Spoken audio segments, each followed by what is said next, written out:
Selanjutnya terkait dengan tanda-tanda hari kiamat kubra, ini berdasarkan kepada hadis riwayat Muslim, yang mana Rasulullah SAW bersabda, hari kiamat tidak akan bangkit sampai kalian melihat 10 tanda. Kemudian baginda Rasulullah menyebutkan di antaranya keluarnya asap, kemudian Dajjal, binatang melata, terbit matahari dari arah ia terbenam, turunnya Isa putra Maryam, munculnya Ya'juj dan Ma'juj, 3 buah peristiwa tebelahnya bumi, yaitu terbelah bumi di Masyrik, terbelah bumi di Maghrib, terbelah bumi di Jazirah Arab, dan yang terakhir adalah keluar api dari Yaman yang akan mengiring manusia ke tempat pengumpulan atau mahsyar. Umar Sulaiman Al-Asghar dalam Ensiklopedia Kiamat mengatakan bahwa Imam Nawawi berpendapat hadis ini, yakni hadis tentang 10 tanda sebelum kiamat, itu memperkuat pendapat yang mengatakan bahwa kabut mengenai nafas orang-orang kafir dan menimpa mukmin dalam bentuk pilek, dan itu belum terjadi. Namun tanda ini akan terjadi ketika menjelang hari kiamat. Selanjutnya adalah kemunculan Al-Masih Dajjal. Al-Masih secara bahasa berasal dari kata masaha yamsahu mashan, yang artinya mengusap, menghapus, ataupun pergi. Adapun kata Al-Masih dikaitkan dengan Dajjal, itu berarti sifat yang buruk, buta matanya. Sementara kata Dajjal itu sendiri memiliki arti menarik, menyerat, pendusta, pemalsu, atau seorang yang buta matanya. Dalam hadis yang diriwayatkan Muslim, bahwa fitnah Dajjal berada di akhir zaman merupakan fitnah terbesar yang akan menimpa manusia di sepanjang sejarah. Dalam hadis disebutkan, dari Abu Al-Duhama dan Abu Qatadah berkata, sejak penciptaan Nabi Adam sampai kiamat terjadi, tidak ada makhluk yang lebih besar daripada fitnahnya Dajjal. Hadis riwayat Muslim. Al-Masih Dajjal adalah figur penjahat nomor 1 dunia yang membawa berbagai kerusakan di muka bumi dengan berbagai kesesatan dan menjadi musuh yang paling ditakuti oleh umat Islam karena ia menjadi pemimpin yang sekaligus sebagai juru penyelamat dan menolong mereka yang jahat. Dajjal keluar dari Khurasan yang diikuti oleh 70.000 orang Yahudi daerah tersebut. Bumi dilipat baginya sehingga pergerakannya sangat cepat. Maka dalam beberapa riwayat, kalau kita membaca at-tahiyatul dalam sholat, tahiyat akhir itu, biasanya ada doa tambahan seperti Allahumma ini a'udzubika min azabi jahannam wa min azabil qabrik wa min fitnatil mahyaya wal mamat wa min syarri fitnatihil masyihid dajjal. Itu hadis sahih, bisa menjadi doa tambahan atau sampai innaka hamidum majid saja tak apa. Itu adalah hadis. Paling tidak anak-anak sekalian bisa menambah referensi terkait hal tersebut. Kemudian tanda yang ketiga adalah kemunculan al-dabbah, yakni binatang melata. Dalam Quran surat An-Naml ayat yang ke-82, bahwasanya Allah telah menjelaskan perihal ini, yang artinya, dan apabila perkataan telah jatuh atas mereka, kami keluarkan sejenis binatang melata dari bumi yang akan mengatakan kepada mereka bahwa sesungguhnya manusia dahulu tidak yakin kepada ayat-ayat kami. Harus dipahami bahwasanya tugas utama dari binatang tersebut adalah berbicara kepada manusia, memberikan stempel dan mencela kekafiran, kemaksiatan, kefasikan, dan kesesatan orang-orang kafir. Semua manusia tidak akan mampu lari dan menghindar darinya,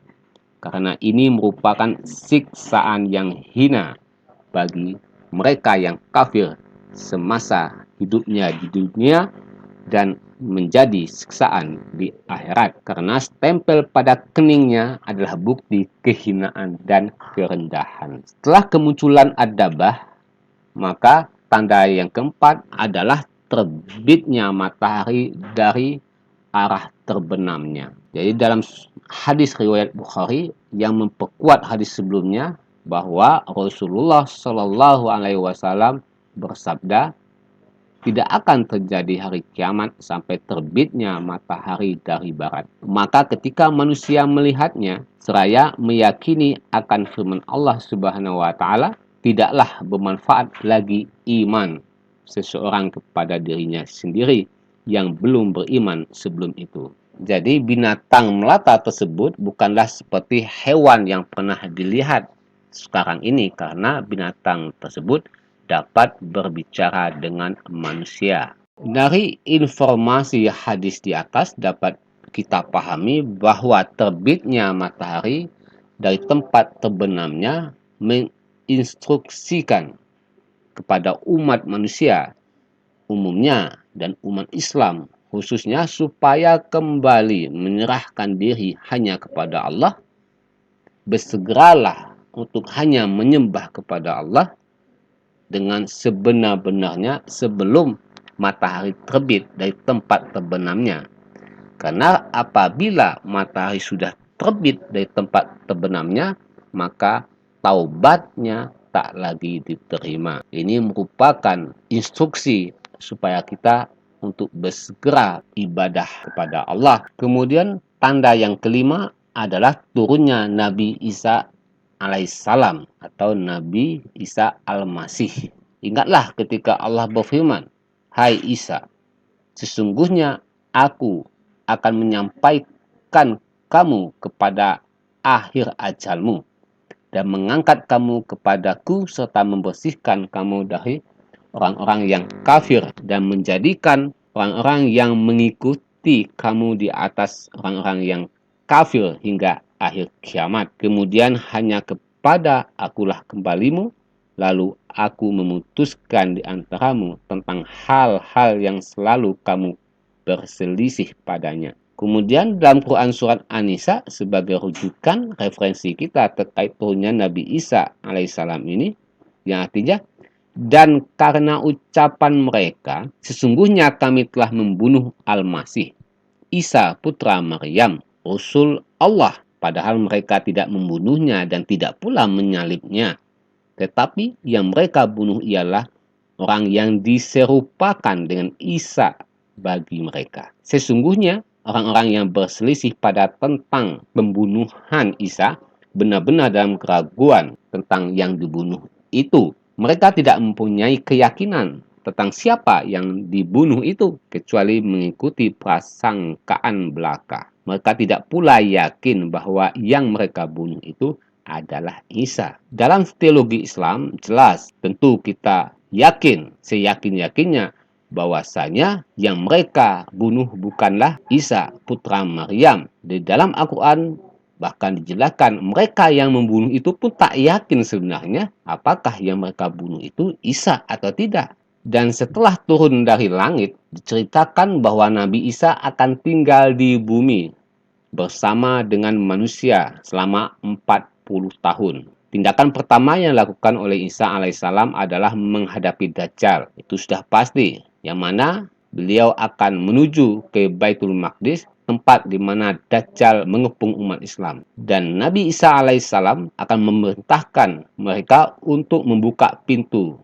Jadi ketika pintu tersebut dibuka, ternyata di belakang pintu itu ada Dajjal bersama 70.000 orang Yahudi. Dan masing-masing dari mereka membawa pedang berhias dan bersarung hijau. Apabila Dajjal menatap Isa alaihissalam, Dajjal akan meleleh seperti meleleh garam di dalam air. Dan ia pun pergi melarikan. Lalu Isa mendapatinya di pintu kota Al-Lud sebelah timur. Nabi Isa membunuhnya dan Allah membinasakan orang Yahudi. Itu adalah sepenggalan kisah terkait dengan turunnya Nabi Isa alaihissalam. Dan anak-anak sekalian dapat menggali kembali, menambah pemahaman, referensi terkait dengan hal ini. Jadi jangan berpangku kepada satu referensi. Karena ini adalah salah satu media pembelajaran, artinya masih ada banyak media-media lain yang bisa anak-anak gunakan sebagai referensi untuk menambah pengetahuan tentang materi tanda-tanda kiamat ini. Setelah Nabi Isa alaihissalam berhasil membunuh Dajjal, maka muncul kemudian Ya'juj dan Ma'juj. Dan kemunculan Ya'juj dan Ma'juj ini sudah Allah infokan dalam surat Al-Kahfi ayat 94. Yang artinya mereka berkata, "Hai Zulkarnain, sesungguhnya Ya'juj dan Ma'juj itu orang-orang yang membuat kerusakan di muka bumi.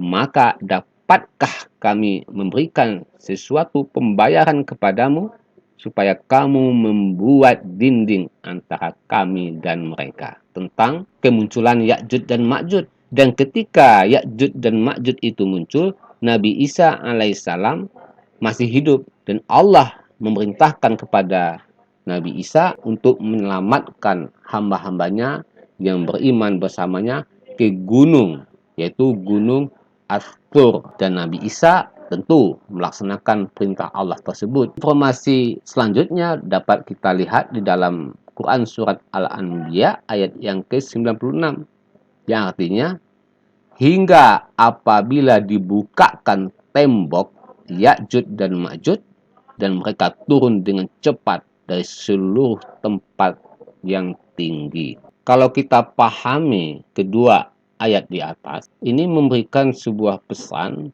bahwa Allah telah memberikan kekuatan kepada Zulkarnain untuk membangun benteng yang tinggi dan kokoh untuk dapat menghalangi antara Ya'juj dan Ma'juj dengan manusia lainnya. Jika waktunya telah dekat, benteng tersebut akan runtuh dan mereka akan keluar dengan cepat dalam jumlah yang banyak sehingga tidak ada satu pun yang mampu menghalangi mereka. Mereka akan bercampur dengan manusia yang lain dan membuat kerusakan di bumi. Namun pada saat itu manusia lari ketakutan, tentu untuk menghindar.